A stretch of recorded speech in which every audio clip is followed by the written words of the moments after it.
Hi there, I'm Richard Hill, the host of eCom 1, and welcome to episode 158. Today's guest, Rowan Payne. Now, Rowan is an account manager here at eCom 1 and works with a lot of our accounts, specifically on the social side of things, as well as Google Ads. And in this episode, we talk all things Meta, TikTok, and a few other platforms in the mix around how to manage those ads, the creatives, and some of the little-known things around managing ads on a day-to-day basis. It's a fantastic episode, so please hold on tight for a cracker. If you enjoyed this episode, hit the subscribe or follow button wherever you're listening to this podcast, so you're always the first to know when a new episode is released. Now, let's head over to this fantastic episode. Rowan, welcome to the podcast. Thank you, Richard. It's lovely to be here. So, I think it'd be great for you to tell the listeners how you got into the world of e-commerce, Rowan. That's a really interesting question, actually. It's not something that you might expect looking at me. I actually started my professional career in the arts, in theatre. So I studied at Manchester University to be a fully fledged actor, mainly focusing on both the theory of acting and also Shakespearean theatre. And that taught me a lot about storytelling and how we communicate with people in a way that is both engaging but also compelling.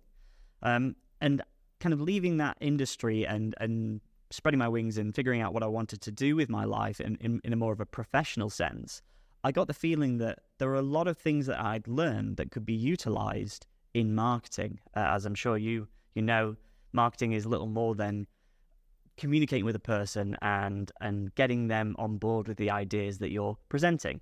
Yeah. So that was a really interesting move for me, but I've learned a lot in the time that I've been working in the marketing sphere. I started my journey on lead generation, working with SME businesses to create lead funnels. And that would mostly look like using these social ad platforms like Facebook and Instagram, as they were then called, to generate high-quality leads for businesses looking to sell services. And one of the big things that we championed in that particular sense was productizing those services as products. And that fed very nicely into my work, which then came on the e-commerce front. And really, it's closer than you would think, those two industries and those two halves of the marketing sphere. Yeah. So from acting, or and learning the trade of acting, communicating, and delivering pieces around acting and the different elements of that, to going into marketing, in the B2B side, lead gen, phone calls, form fills, and then to the e-commerce side. And I know pretty well because Rowan works with me here at eCom 1, looking after a lot of our key accounts, and you do a lot of work around the Meta platform. Obviously Facebook I keep referring to it, and I keep getting told off by Rowan that it's obviously now called Meta, and it has been for quite some time, but old school Facebook Meta. Now, why should companies invest in Meta ads? So obviously specifically e-com stores.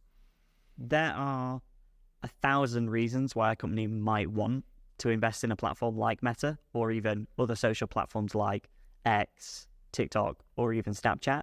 I'll try and condense that down a little bit. So, just from a high vantage point, the key benefits that I try to get across to all of the clients that we work with, firstly, it's got to be volume. These social ad platforms have billions of users, and I think it's really undervalued how connected we have become as a society. Businesses are able to reach any type of user that they need to supply their own growth. And one of the most effective ways to reach those users is through those social media platforms. Especially with Meta, their targeting is perhaps the most sophisticated that I've ever seen. And the specificity that we can achieve in really dialing in those ideal client parameters allows us to really ensure that our campaigns are best suited for the business's unique offering. But so that's only one of them, to be totally fair. Yeah. I think that the other thing that's really great is the rich media formats. So I'm sure that you've seen that, Richard, as you're scrolling through your phone late at night with a glass of wine, perhaps. You see what do you say? Sexy looking photo, or maybe it's a video or a carousel. And these are really interesting ways that we as advertisers can connect and engage with users that are outside the bounds of what we would term traditional media. Yeah. Those static images, which although are really great at conveying value, aren't as grabbing as video. It's incredible, isn't it? You thinking of the listeners that are listening now, absolutely, you're sitting there scrolling your phone, whether that's in an evening or whenever it is, and the things that you see, how relevant they are to your interests is one thing. So that's the targeting. But then the sort of quality and the cleverness behind the creative that will then get your attention. So there's two sides to it. My feed is usually, at the moment, I'm trying to think without giving away too much. I'm quite a big boxing fan, so it's been full of all the boxing that's been on over the last couple of weeks. Then targeting's around. I've got quite an interest in my lawn at home, which a few other listeners may know. It's been mentioned one or two times. So the clever targeting, but then obviously how clever, as a firm selling lawnmowers, for example, just showing me an image of a lawnmower is one thing, and it's very, very straightforward, very, very easy, using a product catalog and, the equivalent of dynamic product ads and image ads and product ads, but obviously getting creative with other media, targeting me specifically in this example. As a listener, obviously there's a lot of different platforms out there that they should be focused on potentially, Meta, TikTok, Google as well. When should a company know to sort of adjust budgets and look at sort of increasing budgets when it comes to their ads? I don't think that there's any one definitive way to know when you're ready to jump into a new platform or to move budget into a platform like Meta, TikTok, or any other social platform. One of the things that I say is a really easy metric to take a look at is really when your growth starts to stop losing its logarithmic growth. So if you're starting to taper off and you're finding yourself on a plateau, that's a really good time as a marketer for me to come in then and identify new opportunities. The first thing that you should really understand before going into any kind of marketing strategy, whether that's a new one from scratch or even to adding in a new platform, is understanding where your target audience currently is. I think that's one of the big pitfalls that a lot of businesses make starting out these processes. They see a shiny new platform, they want to jump on it immediately.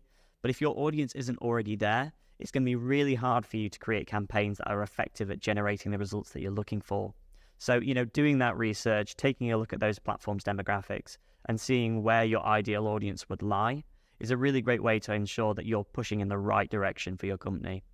An example of that would be the 18 to 35 age bracket on TikTok is absolutely exploding at the moment. So if you're in cosmetic brands or apparel brands and you're targeting those age groups, that's a really great opportunity for you to make use of those native audience types and really expand upon your strategy on those platforms. Yeah, I mean, and obviously I know, speaking to you, Rowan actually sits about 10 yards away from me on a day-to-day basis. So obviously we're very familiar with sort of the things that we come up with between us in the agency, with clients. But you talk about that plateau, that's obviously quite a common conversation that you have, reoccurring most weeks with new sort of potential clients and prospects and different companies that are in and out of the business with different events that we run and whatnot. Where would you say that most companies are maybe going wrong? Is there some themes there where, hit the plateau, or we were doing really well and then X happened? What are some of the things that our listeners, can maybe preempt that you see quite commonly in terms of hitting plateaus and challenges that are reoccurring? So the idea of a plateau is one of the most terrifying things that a marketer can come across.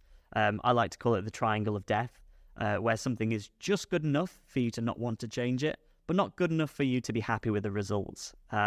What tends to happen on platforms like Meta or TikTok is you'll create something and you'll publish it, and it will achieve a certain level of results that just happens to fly just under the radar of what you would like to see. Unfortunately, as business owners and marketers, we will always be humans, and humans naturally have an element of risk aversion. Now, what tends to happen then is that plateau becomes an area of stagnation where we're not willing to push beyond that.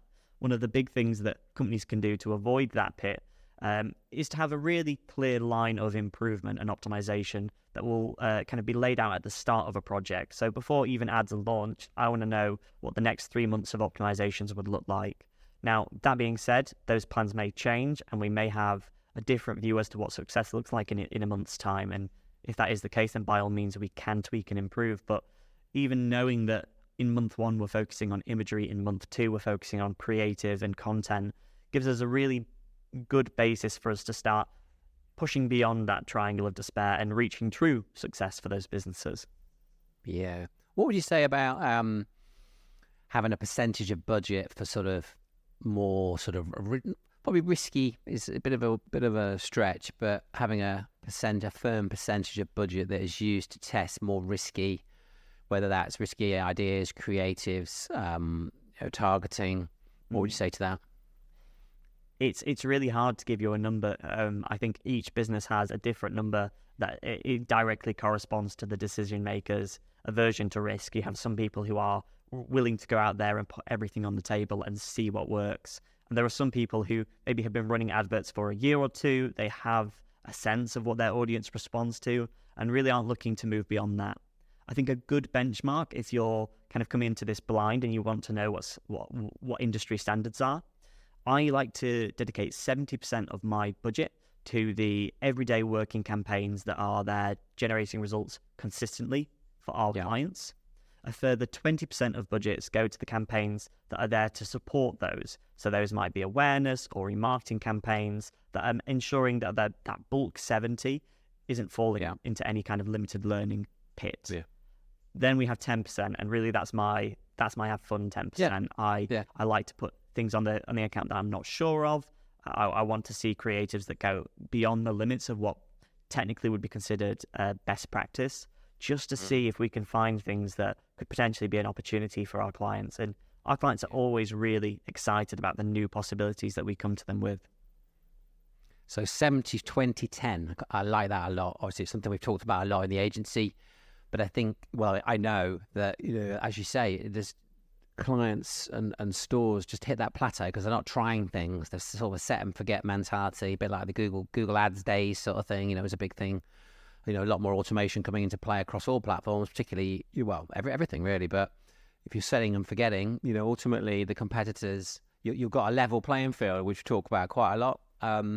Whereas if you're innovating with that 10 or 20 or 10 plus 20 and 30, you're creating, that's where, and really why you're paying an agency. The setup, yes, absolutely. But then when things are semi-dialed in, okay, great. But then that 10 plus the 20, that 30% is where you as an agency or your internal team yourself should be spending your time. Is that what you're saying?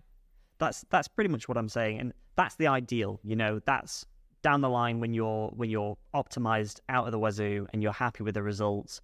I would still have 10% acting as your experimentation.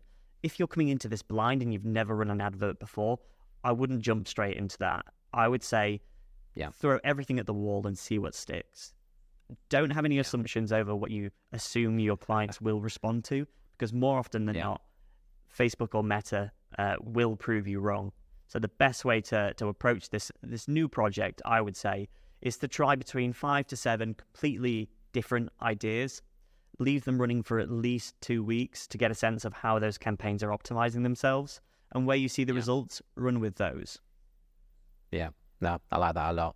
So privacy and data protection. Let's go there for a bit. Obviously, a lot of chat on that. Things changing all the time, different platforms. How can advertisers overcome the challenges that are out there and the sort of impending changes that are always sort of upon us when it comes to privacy and data protection? I think privacy and data protection are really important concerns that businesses are having at the moment. Sometimes I do wonder if businesses are more concerned about losing data than losing the insights that come with that data. More often than not, I find that businesses are more interested in collecting data than they are about actually using it. So just as important as it is to collect that data in a way that is within the confines of our privacy, it's also important to action those data points into insights that we can use. So firstly, there are tools out there that allow us to collect data in legal and ethical ways. Meta's Conversion API is a really great tool that businesses can use to ensure that they're tracking data on their website, and also to have really good data cleanliness. So whether that looks like ensuring that your events aren't duplicated or that they're fresh enough that they're timely in the account, these are things that we can control as advertisers on a business's site. But going beyond that, what I would like to see businesses doing more in terms of their own marketing is embracing two concepts that we use a lot in eCom 1, and that's contextual and behavioral advertising. So in case you're not aware, those terms refer to how we advertise offers and services, not only just giving them based on users' data, but also on their preferences and their contextual history. So if your users are frequenting a particular category page, let's say, for instance, that you sell lawnmowers and you're trying to sell a lawnmower to Richard, we're not going to show him an advert for a lawnmower that he's never visited or he's never looked at. Let's show him the content that he's actively interested in. Maybe that's what do you call it, Richard, when you're scraping the grass over the lawn? Is it a scraper? Or? Well, there's a couple of options, to be fair. You could scarify, you could aerate, or you could very cut. Depends how severe you want to attack. So let's say that you're taking a look at the scarifiers on a particular website. Really, our ads should speak to that desire, showing you content that relates to those products, but also talks about the specific benefits of those products. Those are the things that you're interested in. And I wouldn't want to shove something down your throat that you haven't given me insight into that you're looking for.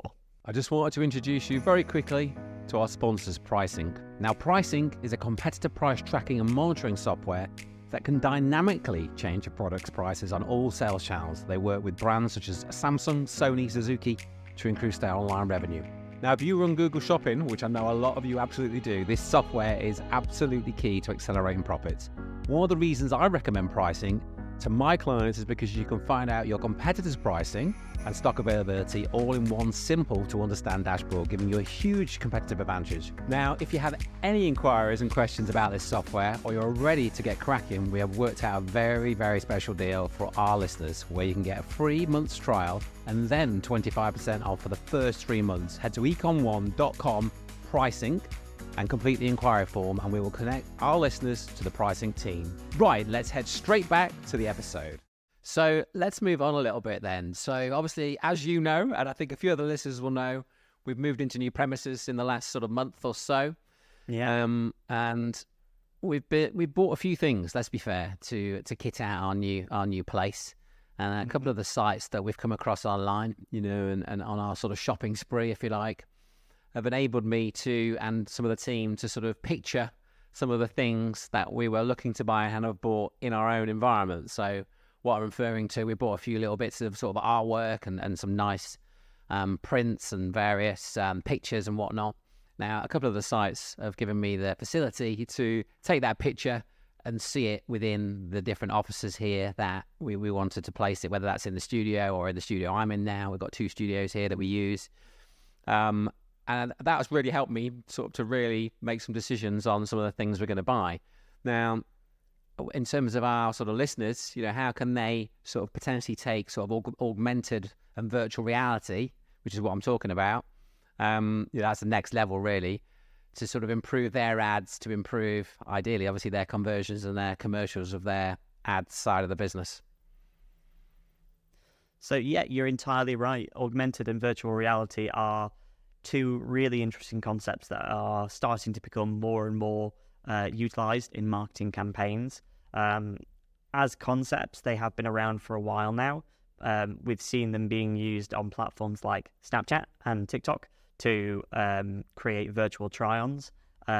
Nike, the shoe brand, did a very interesting concept campaign where you were able to actually try on those shoes and see how they would look on your own foot. Now, I think that in itself is quite a high commitment campaign for small to medium businesses. But if you're an enterprise business looking to take action on that kind of campaign, there are some really great services that the platforms like Snapchat and TikTok can help you with, because they're looking to try these technologies out, and really they're here to make sure that your campaigns are a success. It's a fantastic way for us to engage with users in a more dynamic and engaging way, purely from the sense that you're actually enabling a lot of microtransactions there, micro commitments, for instance, putting on the filter, getting your shoes off, putting it onto your feet. These are all things that you're doing to signify that you're ready for the next step and priming your brain for that final conversion, whether you're making that purchase or pre-ordering a shoe. These are all things that we can influence. Because I think the furniture store, I don't know if we'll mention their name, the one that does really good meatballs, they, have had that sort of function for some time where you can picture the settee or the chair, in your room. They've had that for many, many years now, and they've obviously iterated on that, and there's various different models they have now. But I think it is becoming more and more sort of reachable, implementable for the more, the medium-term merchants, would you say? Yeah, I would say that this is becoming more reachable. As we start to see it filter down, there will be more and more opportunities for us to make use of that technology. I myself have not used it, but I'm very excited for the chance to for some of our clients. Possibly, there's a couple in mind that I think would be a very good fit. Yeah, I mean that ties in quite nicely to something else that we spoke about on the last episode with David Meakin from Shopline. And that's live streaming and shopping via live streaming. Something I I was asked on a podcast probably about 3 weeks ago where I was a guest. What keeps me up at night? And it's a really good question. And at the moment, one of the things that keeps me up at night is thinking about our clients and how we can help them with selling on live streams. We've got a beautiful new sort of office recording studio here now. How we can work with our clients to potentially get them in here in our studio, with their products, and help them, and manage, their live streams with our team. Obviously, we've got a fairly substantial team here that can man that with yourself. What's been, in terms of live streaming and e-commerce, what's your sort of take on it and where you think it will go? Yeah, I think it's an incredibly powerful tool that a lot of businesses will start to be viewing as a mainstay in their marketing campaign strategy. I was reading some literature recently on TikTok and their client success. I believe it was a very well-known shopping brand, Pretty Little Thing. They did a shopping live campaign recently, and I think it generated something like upwards of 9 million impressions over the course of a 4-hour live or whatever the length was. And that just really articulates how massive these things can be. Not only are you presenting a human face in your campaigns, which is something that we really suggest all strategies revolve around, what is the human element there, but it also contextualizes those products in a much more real way. So gone are the days where you see the photos on a website and it's a white background, there's no context there, you couldn't even gauge how big the product was. Now we see it in somebody's hands, we see it on their person. We're getting engagement through comments and live reactions to those comments. These are all things that really amp up the intensity of that campaign and make it a lot more human, especially when you see those bloopers, because unfortunately you can't hide anything on a live show, can you? But I think it's a really fantastic opportunity, and I would recommend that any businesses that are currently marketing on those platforms take a look at how TikTok Shop and TikTok Lives can help you to scale your sales.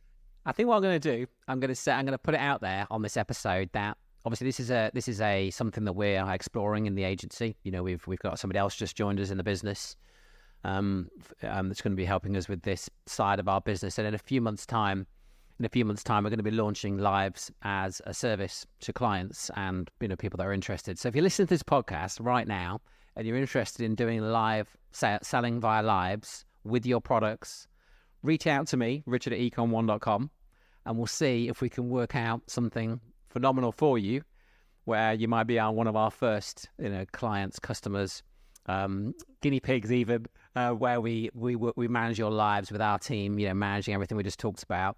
And we'll make sure it's sort of very, should we say, lucrative for you, in terms of fees, because there might not be any, is what I'm saying. So it's very good. If you're listening, I'll maybe just rewind 5 seconds, grab my email and drop me a little mail, and we'll maybe see you in the studio in a few months' time. So I think, obviously, time of year now, we're coming up to peak.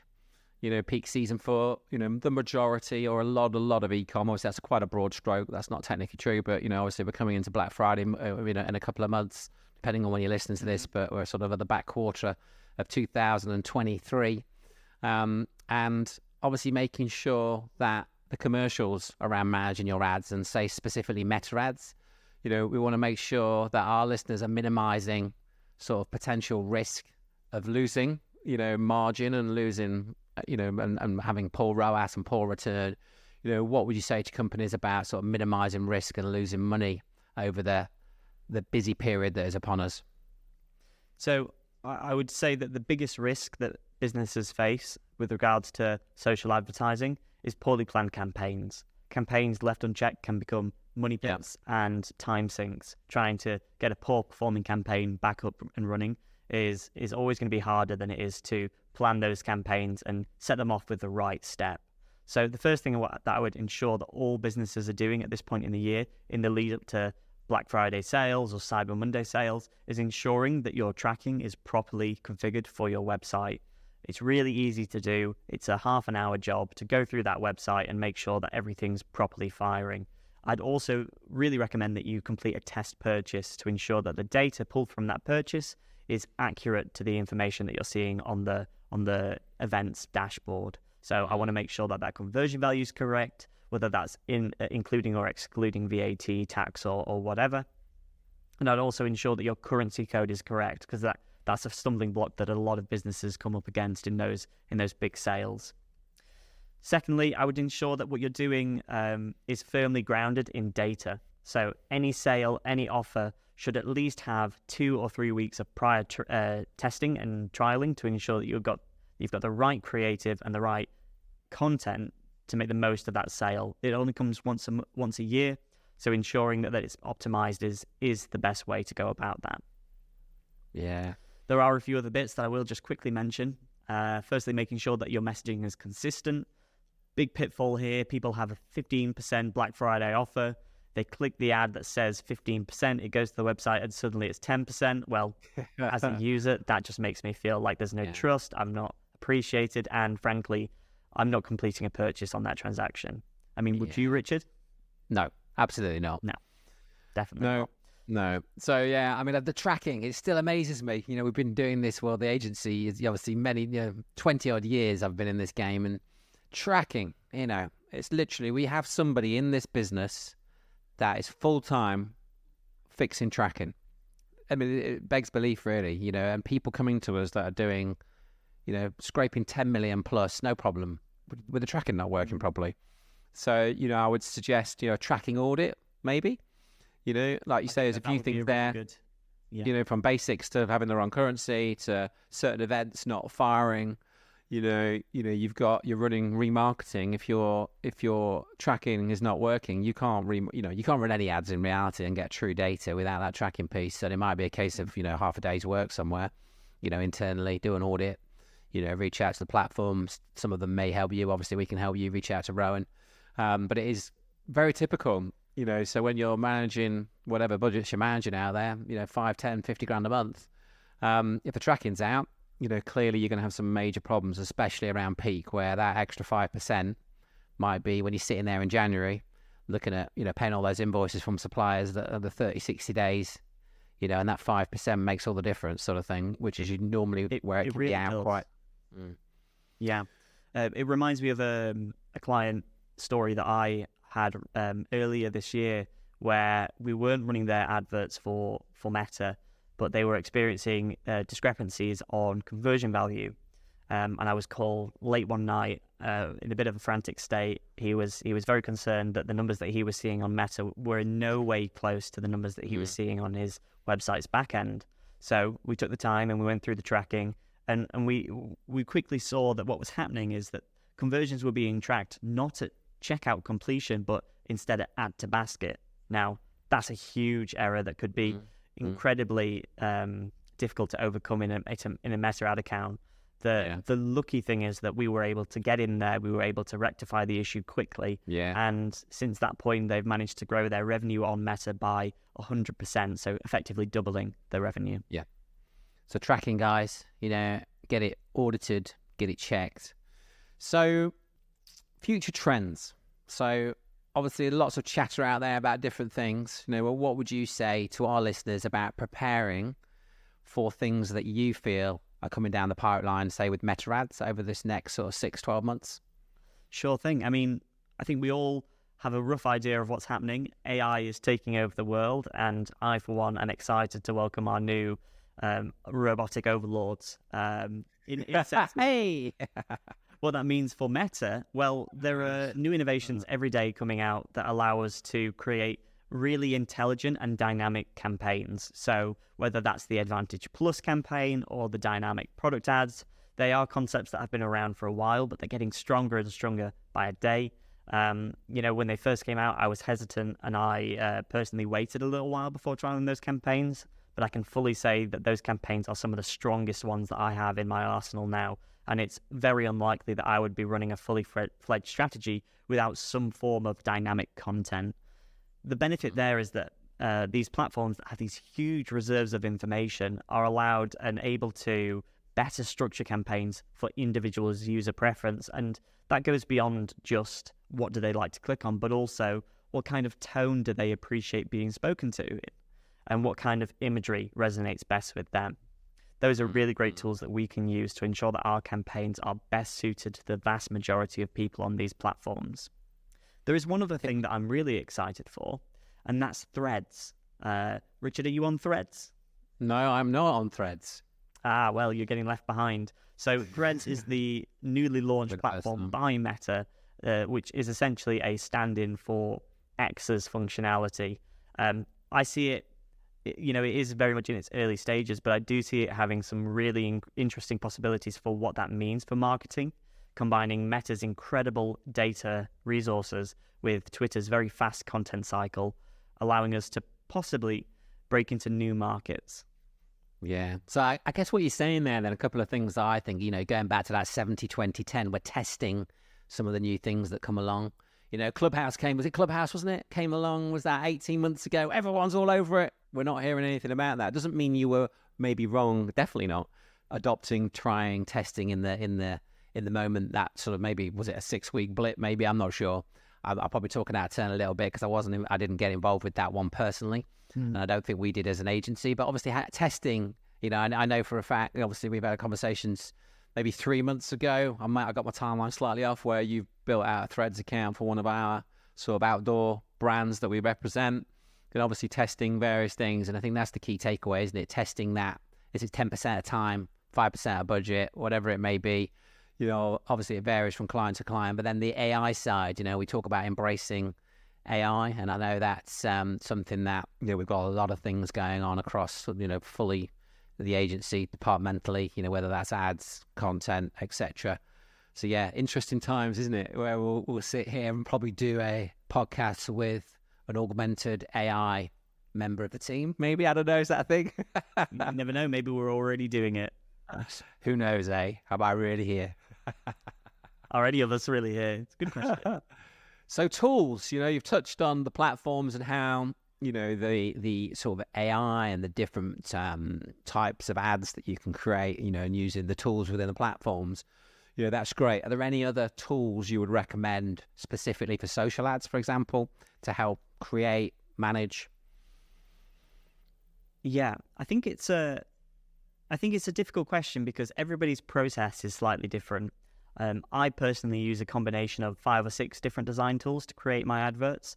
But one of the big things that I think people aren't currently utilizing very well is content creation and content creators on platforms like TikTok. So one of the really interesting things that I think is not very well known, you might correct me, but by working with content creators, you can actually link your products into their shops. So for instance, if I was selling a certain product, and that might be cosmetics or apparel, I'm able to reach out to brand ambassadors and directly link my shop to theirs. And then essentially what you're creating there is a much wider network of resellers of your products, allowing us to create lives, TikTok shop accounts, and create a whole ecosystem of people who are championing your brand. And that just goes that one step further to creating a brand experience that is a lot more dynamic, but also encompassing for your users. Love that. Love that. Anything else at all that stands out tool-wise? Personally, I wouldn't want to give any recommendations on any of my tools because I like to use them and I'm very secretive. But what I will say is that Adobe's new fledgling product, which I do believe is Adobe Fire, allows people to create dynamic ads and templates almost immediately. So if that's not something that you've currently tried, I would definitely recommend you give that a go. Okay. So giving us a few there, guys, but keeping a few more closer to his chest. I like it. Let's have a chat about the rebrand. Twitter, X, what's all that about? What's your take on that? Yeah. It's the question on everyone's lips at the moment, isn't it? It's making waves in pretty much every pool of marketing. Yeah, I'm not so sure, really. I noticed that quite a lot of the widgets on sites were broken recently, so I don't think they thought that one through thoroughly enough for e-commerce stores. Yeah, I think a lot of people are reacting rather than planning at this stage of that rebrand. It was obviously a decision made quite quickly, and personally, I think a rebrand is a delicate process that you do need to go through with a lot of buy-in from the entire team. So I do wonder how that rebrand will be adopted, not just by exterior marketing teams, but also the internal Twitter team, or X as it would now be called. You mentioned that you're not so sure. Is there anything particularly that you're not fond of about the rebrand? I think it was just quite a quick process, and whether that was thought out or not, I think is it right for the brand? It might be right for him, but is it right for the brand? I'm not so sure. We'll see over the coming months and so, won't we? Mm-hmm. I think it's definitely a lateral move. I'm not sure how X plays into the key themes and benefits of the platform. Twitter to me has always been about communication, and I think that's linked very strongly with the iconography of that singing bird. But then again, things do change, and we're already seeing that people are starting to kind of adopt that X mentality, and I think that will herald a new age for the platform. Already we're seeing a lot of changes being implemented by Elon, so I'm looking forward to seeing what's next. I just wonder whether there'll be some e-commerce specific things coming down, some integrations to the major platforms. Well, we'll wait and see. Obviously, maybe we'll be doing a specific episode in the coming months regarding that. So, Rowan, it's been an absolute pleasure having you on the show. I like to finish every episode with a book recommendation. Do you have a book to recommend to our listeners? So I'm going to go for something slightly outside of the scope of marketing. I'm going to recommend a book called Invisible Cities by a man called Italiano Calvino. Oh, yeah, that sounds interesting. What's that one about? So it was a book written by an absurdist artist in the 70s. He's Italian, as you might be able to tell. And it's a book about Marco Polo's journey through kind of Asia and the stories that he tells as he goes through that place. I won't spoil the ending for anyone who wants to give it a go, but it taught me a lot about how, as humans, we communicate with others, and how recurring themes can be really powerful to really hammering that message in. So personally, I do lean on it quite a lot when I create adverts, and I want to get across a certain message. So it's a great read, and I would definitely recommend it for anybody who's looking to expand their horizons and try literature of different languages. Sounds fascinating. I'll get that linked up in the show notes and get a copy ordered for. I've got a couple of trips coming up, so I'll get that one in the old backpack. So thanks for coming on the show. For those that want to reach out to you directly, Rowan, what's the best way to do that? So the best ways to reach me is either by email, rowan@ecom1, letter at Mossy Cottage in the Woods, or potentially even just a DM on something like Facebook. Lovely. Well, thanks for coming on the show. I look forward to having a bit more of a chat in probably 6 months, and we'll see how Elon's getting on with the old X. I look forward to it. If you enjoyed this episode, hit the subscribe or follow button wherever you are listening to this podcast, so you're always the first to know when a new episode is released. Have a fantastic day, and I'll see you on the next one.